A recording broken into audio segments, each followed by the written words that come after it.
seja muito bem-vindo a mais um programa Ler Mais Um. Hoje falaremos sobre leituras amazônicas, clássicos que se tornaram referência Brasil afora e sobre a galera da nossa região que usa a floresta como palco para produzir grandes aventuras. Já deu para perceber que o programa de hoje está incrível, né? A cena dos quadrinhos não para de crescer. As HQs voltaram ao gosto do público e os artistas locais estão produzindo um material sensacional que se passa aqui, na terra dos Barés. Dá só uma olhada. Eu fui criado numa cidade chamada Apuí, no interior do Amazonas, né? E nessa cidade pequena, não tinha banca de revista, né? Então o meu contato com uma revista em quadrinho foi quando eu tinha meus 4, 5 anos de idade. Numa viagem, meus pais trouxeram, né? 2 revistas da Turma da Mônica. E mesmo sem saber ler, aquilo me apaixonou, aquelas figuras, toda aquela sequência de imagens. E eu pedia para minha mãe ler, né? Então fui cada vez ganhando mais apreço por isso. Aí rapidamente quis aprender a ler, foi uma motivação para mim ler, para mim poder ler essas revistas. E daí se tornou praticamente um vício.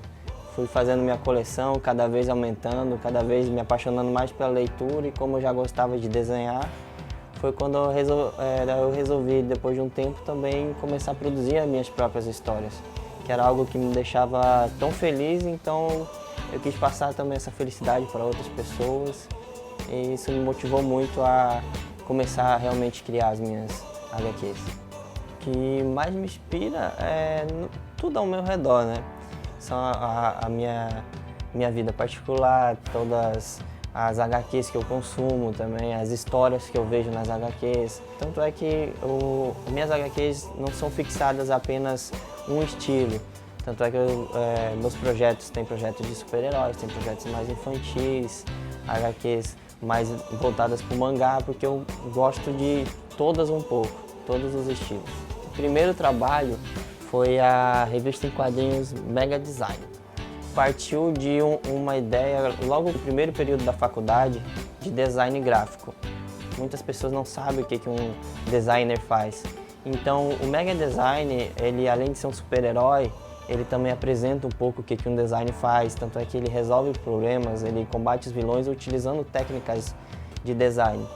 Para então, com ele, aproximar mais as pessoas do que é ser um designer, para as pessoas terem conhecimento, saber o quão trabalho dá ser um design e o que realmente faz. Bom, a maior dificuldade aqui no Amazonas é porque a cena do quadrinho, do cartunista, é uma cena fraca, assim como até mesmo a cena do design.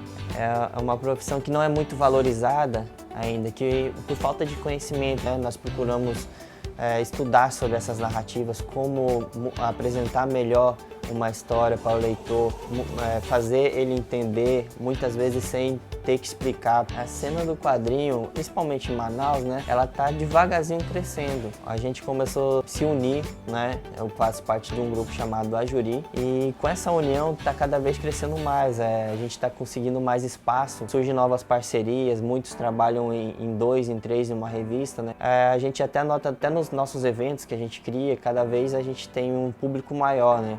O pessoal está começando a conhecer mais as histórias daqui, começando a conhecer os artistas daqui e começando a valorizar cada vez mais. E o Giovan ainda deu pra gente algumas sugestões de colegas que produzem um trabalho local super diferente. Bom, além das minhas, né, tem a Juri Comics, é uma revista com várias histórias de artistas diferentes, né, vários quadrinistas, são histórias individuais. Cada quadrinista fez uma história. Outra que eu tenho para indicar, tem um roteiro muito bom, é o Trovão, que é do Luiz Andrade. É a história de um menino aqui de Manaus, que é um menino de rua. Ele tenta salvar uma moça de um assalto, acaba sendo machucado, vai parar no hospital e é adotado por um policial. E daí ele cresce criado por esse policial e se torna um herói. Outra indicação é A Maldição do Governador. É uma história que se passa aqui no Amazonas, também em Manaus, e é de um governador que ele não cumpre as promessas de campanha e agora na reeleição tenta novamente buscar votos, encontra uma senhora que está muito chateada com o não cumprimento das suas promessas e joga uma praga nele. E por último, eu tenho a Última Flecha, que é do Romas Mascarenhas e do Emerson Medina, que é uma história que se passa em 3 períodos da história de Manaus. É a história de uma tribo que foi totalmente exterminada por piratas e restou apenas um integrante dessa tribo. Ao longo do tempo, ele procura se vingar desses piratas. E um dos criadores de A Última Flecha, citado por Giovan, Romas, é uma referência no mundo dos quadrinhos amazonenses. Nascido em Parintins, ele já conseguiu chegar até os estúdios do Maurício de Souza, escrevendo e ilustrando histórias da Turma da Mônica para o Brasil todo ler.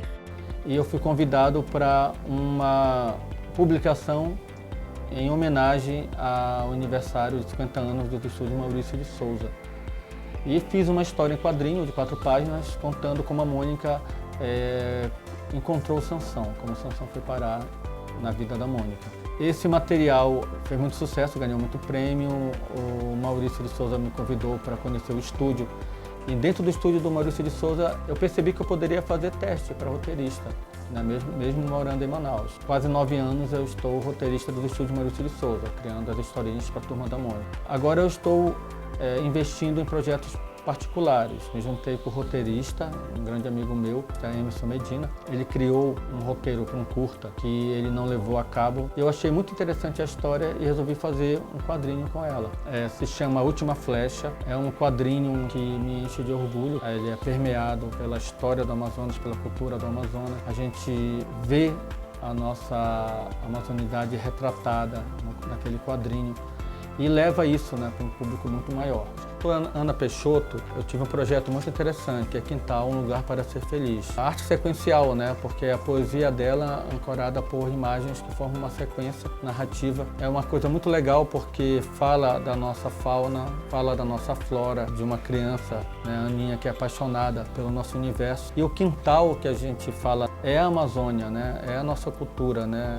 Da Itelvina Garcia, Pequeno Detetive da História, nós andamos pela cidade de Manaus, então ela é toda permeada pelos cenários que a gente capturou. Então é uma história em quadrinho onde você vê o Largo de São Sebastião, o Palácio Rio Branco, você fica sabendo da história de cada monumento, de cada trecho da cidade, onde a cidade começou, como ela era no início, né? Usamos muita referência fotográfica da história de Manaus. Quando fui chamado pela Panini para esse grupo de artistas que fez homenagem ao Maurício de Souza, eu pensei em fazer uma história que eu não conhecia ainda. Eu sou fã e leitor da Turma da Mônica, não sabia como a Mônica tinha encontrado o Sansão, o coelhinho de pelúcia que ela usa para bater nos meninos, né? E aí eu tive uma liberdade do estúdio de fazer a minha própria versão. Então foi muito legal poder inventar uma história, né, em que a Mônica ganha o Sansão do pai dela, né? Ela é uma menina medrosa, nem um pouco parecida com a Mônica como nós a conhecemos, mas aí ela ganha esse boneco de pelúcia, né, e ele dá uma força para ela, né, ela se empodera, né, aquela batalhando contra o Capitão Feio. Então eu achei muito divertido poder adicionar um elemento nessa mitologia, né, da Turma da Mônica. E é pensando nos futuros talentos da região que Giovan e Romas têm algumas dicas para quem quer se aventurar no mundo dos quadrinhos. O espaço para quadrinho de Manaus ele está cada vez maior. Essa geração atual tem feito um trabalho com mais apuro técnico, com mais facilidade gráfica. Então nós podemos agora produzir um quadrinho com a nossa identidade, com a mesma qualidade dos quadrinhos que nós conhecemos lá fora. Bom, quem está começando, a maior dica que eu tenho para dar é persistir, estudar muito, né? O quadrinho não é só desenhar uma história, você tem que saber como pôr ela, saber como fazer a narrativa, melhorar sempre seu desenho, né? Usar também bastante a internet ajuda muito hoje em dia com a divulgação. Muito legal ver a turma investindo dos quadrinhos aqui na nossa região, não é? Parabéns pelos projetos, meninos! Vamos falar com um cara que entende e muito de literatura amazonense. Obras clássicas que se tornaram referência dentro e fora da região amazônica. Olha, durante muito tempo a literatura no Amazonas ela ficou presa a uma espécie de exotismo, né? Exotismo literário. Então o que mais interessava era a paisagem, não as relações sociais, né? A relação das pessoas dentro dessa paisagem. Ou seja, então a feitura dos romances elas não era uma feitura, era um excesso de descrição, né? Então, a partir de alguns romances e alguns poemas também, que começaram a cortar um pouco essa linha do parnasianismo, ou passadista, como alguns gostam de chamar, é que começou os próprios críticos literários verem com outros olhos a literatura que era feita aqui. Então, apesar de a musa desses poetas e a musa desses romancistas, como o Milton Atum e o Márcio Souza, ser a Amazônia, eles não se prenderam ao folclórico e ao exótico. Pelo contrário, eles quebraram essa barreira do exótico, da paisagem, né, e começaram a compreender as relações sociais das sociedades amazônicas. Então você vê, por exemplo, um romance totalmente urbano, que é um romance do Milton Atum, Relato de um Certo Oriente, né, que foi lançado em 1989, e aí você vê toda aquela relação, toda aquela tradição ali daquela área do centro, da Rua dos Barés, que é onde é a localização ali do Milton Atum, né, do romance do Milton Atum. Então ali está todas aquelas relações dos personagens naquele cenário urbano. Então isso já dá uma quebra, porque você não fica preso àquelas descrições, né? E quem quebrou com tudo isso, que fez uma cisão na história literária no Amazonas, foi o Galvez Imperador do Acre, do Márcio Souza, que é um dos 100 livros mais importantes da literatura brasileira, isso dito por todos os críticos, né? E talvez foi a grande novidade ali dos anos 70, embora tiveram outros romances nos anos 70, né, como Quarupi, etc., mas o nível de experimentalismo do Galvez foi assim chocante, né? Vários editores da época disseram que foi a grande novidade da década. Então, enquanto os críticos literários e os historiadores da literatura colocam o Galvez como um romance, um ponto de cisão na história literária do Amazonas, eu quero acrescentar a isso que Galvez não chegou sozinho, né? Eu costumo dizer que o poema, o livro Malária e Outras Canções Malignas, do Aldísio Filgueiras, também ele chega junto com Galvez. Primeiro que faz parte da mesma coleção que foi lançada por Galvez, né? E também ele quebra com todas as nuances, com toda a estrutura de poemas que eram feitas até então, né? Então eu acho que eu coloco o Galvez e a Malária e Outras Canções Malignas lado a lado nessa cisão, nessa provocação, nessa chegada, vamos dizer, do modernismo no Amazonas. Isso estou tirando a polêmica do modernismo, né? Porque tem lá nos anos 20, já tinha e tarará, enfim. Mas aí eu estou falando de uma forma mais incisiva no poema o Aldísio Filgueiras e no romance o Márcio Souza. Mas o Luiz Bacelar ganhou vários prêmios, Frauta de Barro, que é belíssimo. É um livro que ele ganhou no Rio de Janeiro, um prêmio, né, competindo com outros grandes nomes. Frauta de Barro é um dos mais belos romances, um dos mais belos livros de poesia já feitos na literatura brasileira de todos os tempos, sem dúvida alguma. E o que mais despertou é que Frauta de Barro também, mais uma vez, não se rendeu ao exotismo da paisagem, ao folclórico, ao regionalismo. Ele toca, em alguns momentos, em temas regionais sem ser regionalistas. Assim como Milton Atum, como Galvez, como o Malária e Outras Canções Malignas, né? E eu digo que temos um dos maiores corpos de poeta do Brasil, né? Que pena que, né, o pessoal de lá não olha muito para cá.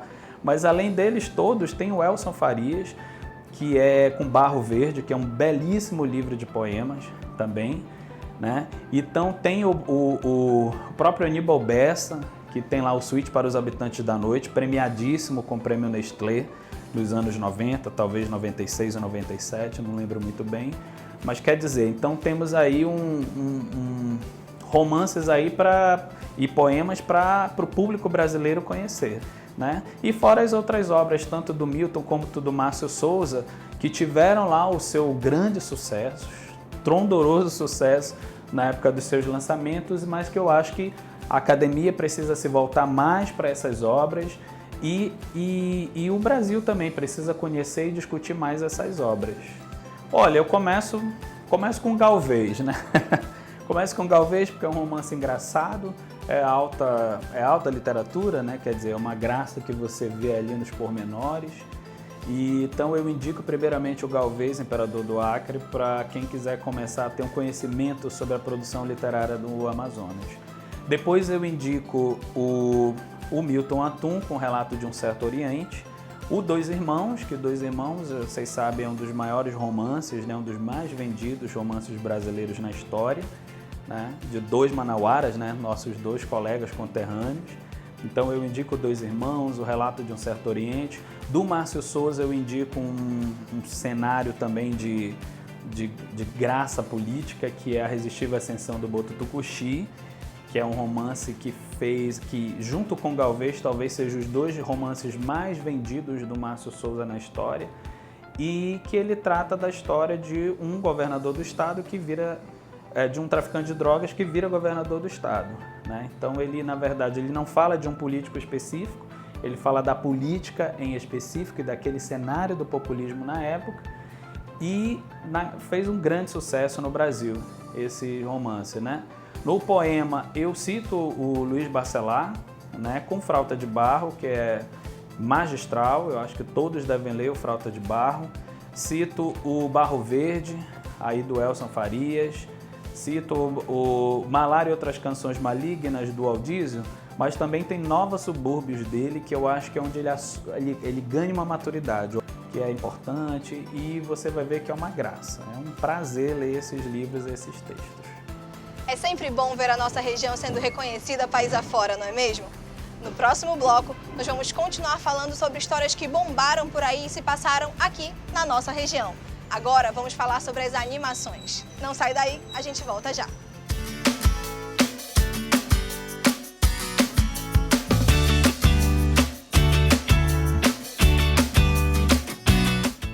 Hoje você vai conhecer o Balneário do Sesc, que oferece opções de diversão para todas as idades.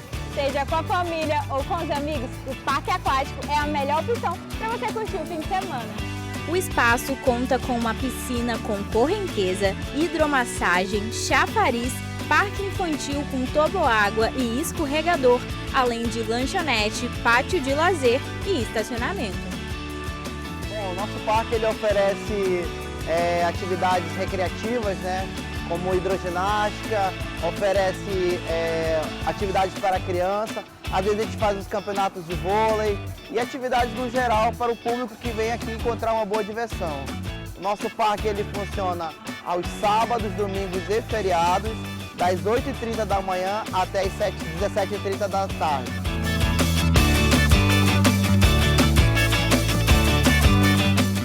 O Balneário do Sesc é um espaço de lazer que dá uma opção ótima dentro da cidade de Manaus. Para quem nunca veio, é uma boa opção, principalmente para quem tem criança pequena. Então é uma área cheia de atrações e diversões para a criança ficar o dia todo aqui em Manaus.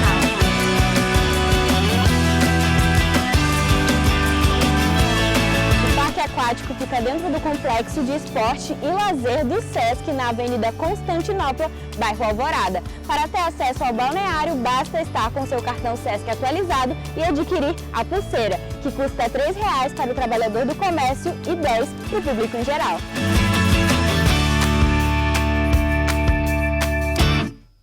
Agora vamos falar sobre animações infantis que têm a floresta amazônica como cenário para as suas aventuras. Confere só. A gente sabe que o Amazonas é um dos cenários preferidos para diversos filmes. O mar de possibilidades, ou melhor, o rio de possibilidades, que aqui se encontra, é de encantar qualquer diretor e escritor de cinema.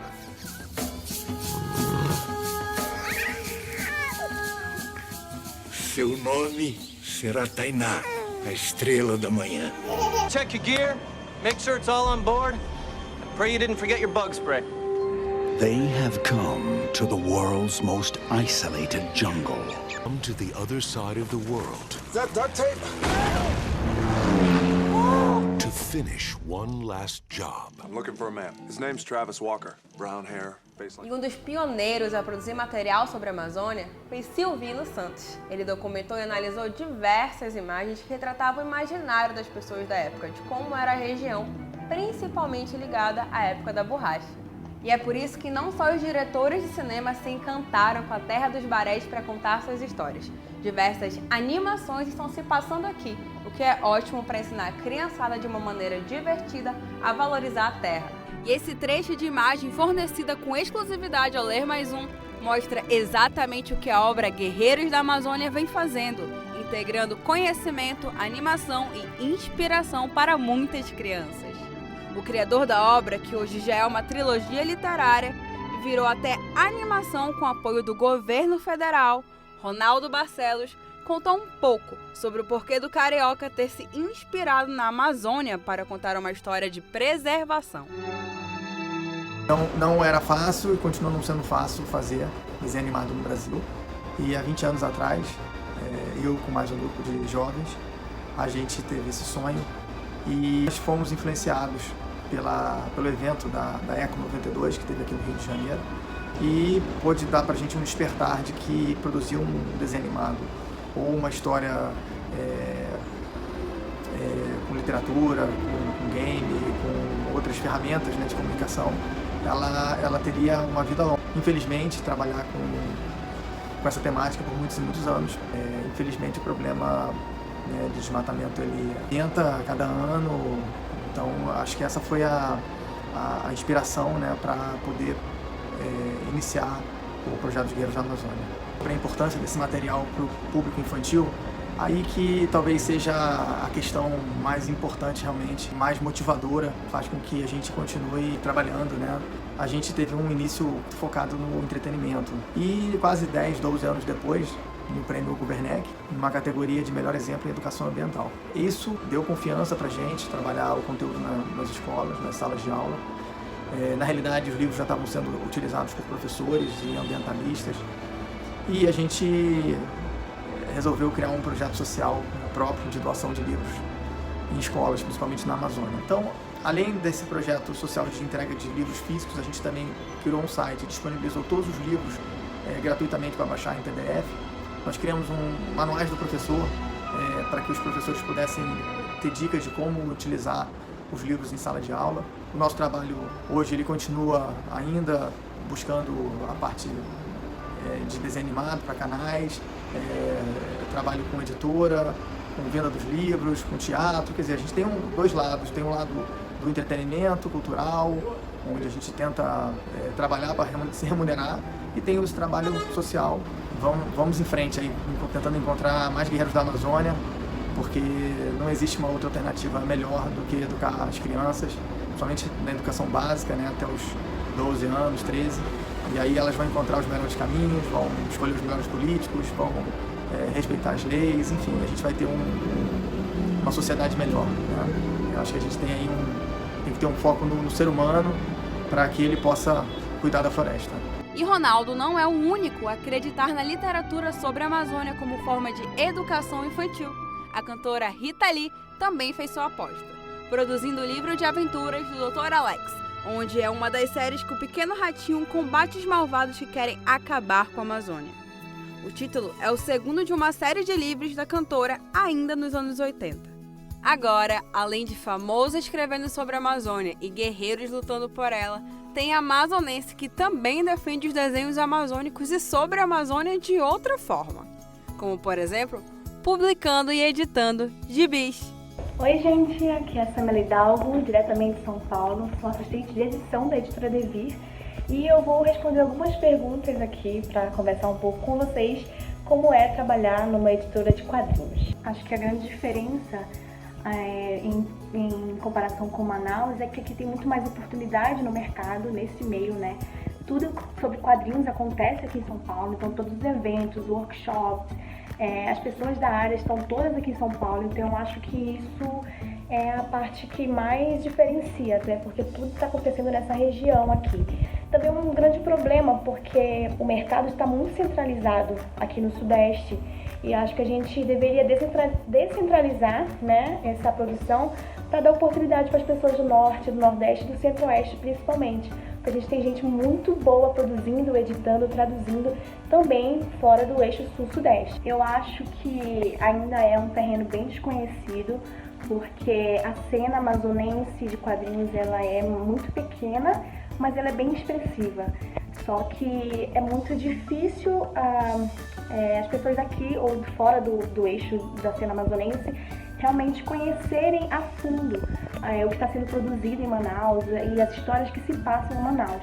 Mas a gente tem sim algumas pessoas que se destacam nesse meio. Bom, a internet é sempre uma aliada, né? Então é muito bom você produzir cada vez mais na internet, ter o seu perfil, postando sempre alguma coisa para deixar as pessoas interessadas.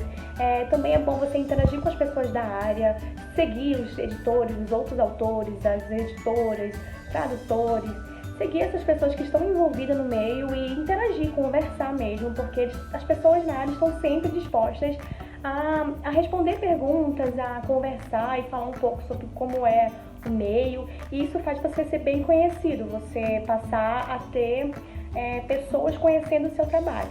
E também eu tô com uma novidade, que esse ano eu vou fazer uma curadoria de quadrinistas do Norte. Então eu pretendo ajudar a divulgar o trabalho de quadrinistas do Norte, de gente que está produzindo por aí, das obras que estão sendo feitas por aí, por gente daí. Então fiquem de olho nas minhas redes sociais, porque eu vou estar encabeçando esse projeto, que eu acho que eu, como amazonense, estando aqui nesse meio em São Paulo, é algo que eu possa fazer para ajudar nessa divulgação de tanta gente incrível que a maioria daqui não conhece. E acho que uma dica legal também para as pessoas que querem se especializar aí em Manaus, aí no Amazonas, é conhecer as escolas de arte e seguir os coletivos amazonenses. A gente tem o Grupo Ajuri, temos também a House 137, que é um estúdio de quadrinhos amazonenses. Temos a Escola de Arte Cast Studio e muito mais. Então acho que vocês podem seguir no Instagram, no Facebook, vocês podem entrar em contato para conseguir se especializar melhor na área, que isso também ajuda bastante. Muito obrigada, Amazonsat, pelo convite e apoiem a cena de quadrinhos nacional, principalmente a cena de quadrinhos amazonenses. Leiam quadrinhos. Muito divertido, né? E como é importante transformar as crianças em verdadeiras protetoras da nossa floresta. O Ler Mais Um de hoje vai ficando por aqui. Muito obrigada por ter mergulhado conosco na literatura amazonense. Até a próxima semana!